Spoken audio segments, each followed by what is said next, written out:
We have, on this particular coach, we have the option of the Equalizer Jack System. Here we have the on and off, and a retract and extend button.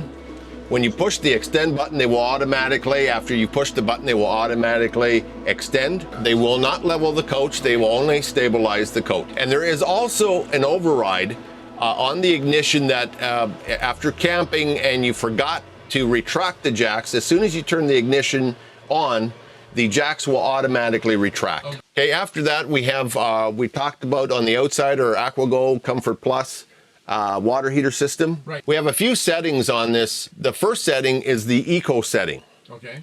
That eco setting is when you're using the water heater, it's just going to warm up the water when you're using water. Okay. So it's kind of the eco-friendly mode, and it's going to keep the water at about 41 degrees Fahrenheit when not in use. Okay. So it's only going to heat the water when you're using and calling for hot water. Okay.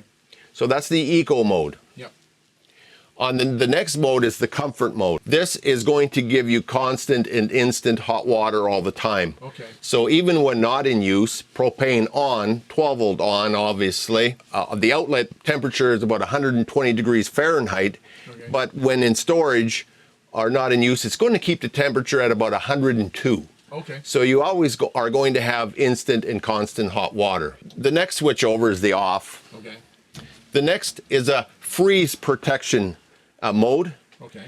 If you're using it in cold climate or colder climate and you want to keep it warm, it is not functioning on our coaches. You have to purchase an antifreeze accessory kit if you want this function to work. And that accessory electric antifreeze kit can be purchased from Truma. Okay. That is not installed on this model. Okay, so. And the next one is the clean. Okay. So like a water kettle at home, when you're using it often and you have hard water, a lot of iron, you do get some scale buildup in your tea kettle at home. Right. Same applies here on the Truma water heater system. So you will get some clean, you will get some scale buildup. Okay. And it's nice once a year. Okay, once a year to clean it? Once a year to do the descaling. Tablets go into the system and then you put it on the clean mode. Okay, once a year. Once a year, yeah. Okay.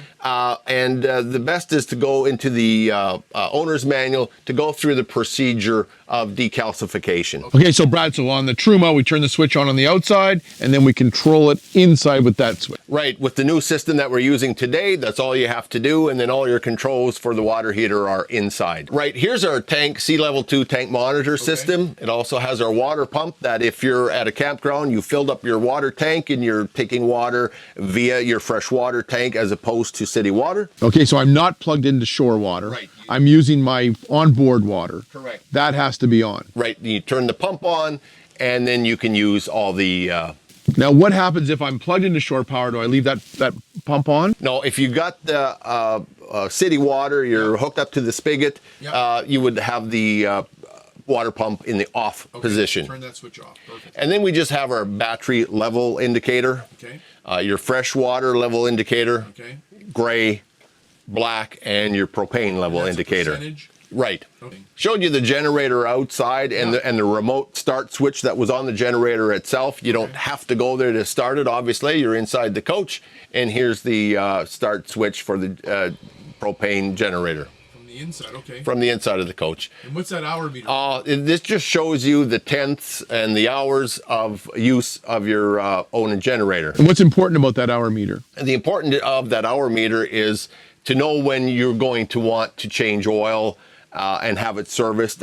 Also indicated in the owner's manual. I believe it's 40 or 50 hours. Yeah. Every 40 or 50 hours, you should have it serviced or the oil changed. This is our inverter. Okay. Showed you the inverter on the outside. Right. This simply has an on-off.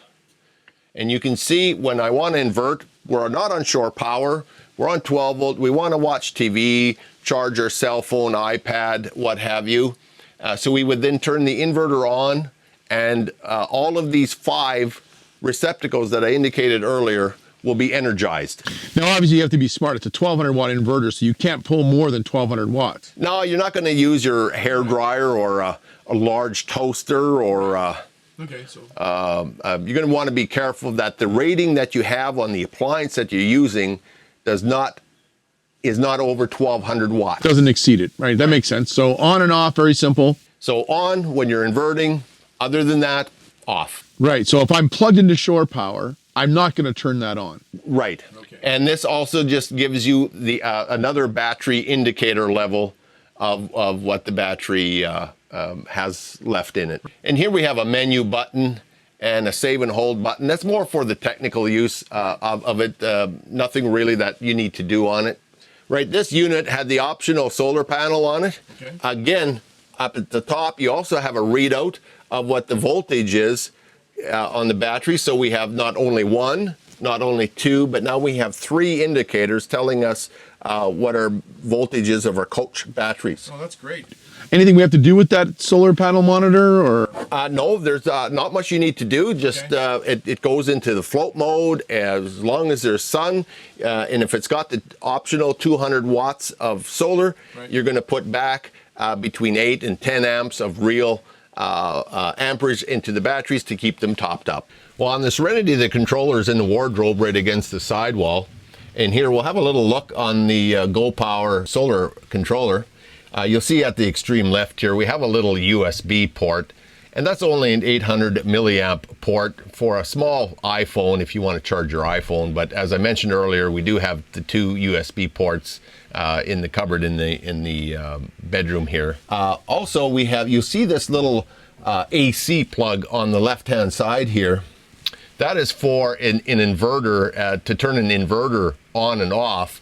That if you have the Go Power inverter, we're not using the Go Power inverter or the panel, so that is null and void on this coach. So don't use that button. Don't use that button. The next one is a setup and a save button. The A button is a save button if you're storing a memory, so not really need to use. And button B has three settings. It gives you your voltage of what the voltage is. This one says 14.6, and it also, this if you push it the second time, you'll be able to see the amperage going into the batteries from the solar.